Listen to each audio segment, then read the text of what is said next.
Shalom. Welcome to this week's Dvar Torah. This week's Dvar Torah is on Vzos Haberacha, the last Sedra of the Torah.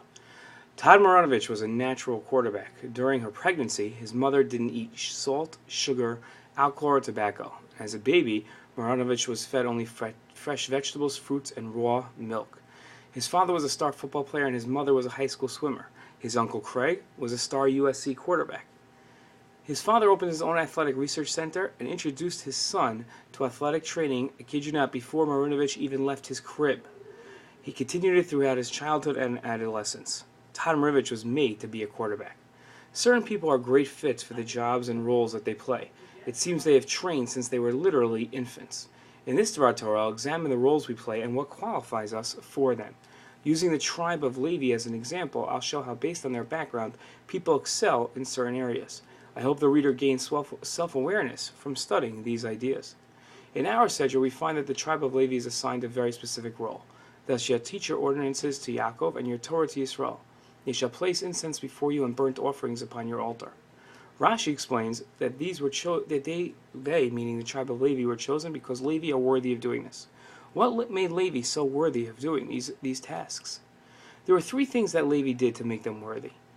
Levi weren't slaves in Egypt. Instead, they spent their time ministering to the people and in studying.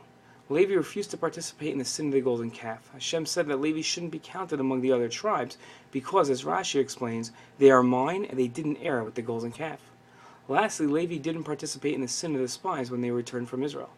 Rambam writes that Levi were set aside to serve God and minister unto him and to instruct people at large in his just paths and righteous judgments. Quoting our Sedra, he writes, "They will teach your judgments to Yaakov and your Torah to Yisrael." Therefore, they were set apart from the ways of the world. They do not wage war like the remainder of the Jewish people, nor do they receive inheritance, nor do they acquire for themselves through their physical power. Instead, they are God's legion, and he provides for them. The tribe of Levi was set aside to serve God because throughout their lives, the tribe of Levi made sure that they were always doing the right thing and helping others do the right thing as well. Because of their history of serving God and the nation, they were chosen to serve full time. Our past experiences are what qualifies us for our future roles. Lest we think only Levi qualifies as teachers and servants of God, the Rambam writes, "Any one of the inhabitants of the world whose spirit generously motivates him and he understands with his wisdom to set himself aside and stand before God, to serve him and minister to him and to know God, is sanctified as holy as holies."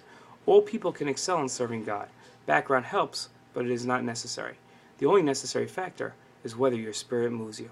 Shabbat Shalom.